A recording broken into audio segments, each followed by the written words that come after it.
have ER. I like first grade because I see the most growth in kids.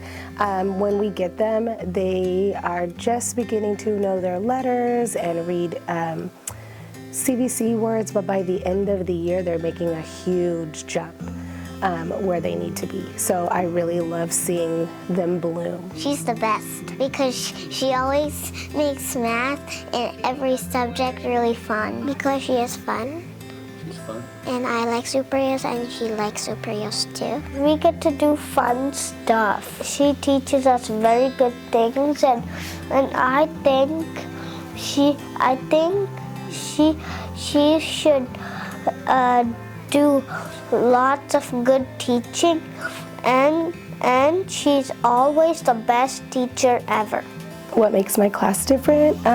We have fun in here, but I have to say that I collaborate with my first grade teachers. We like to all plan fun and engaging activities and we share ideas. Red, where are we gonna put it?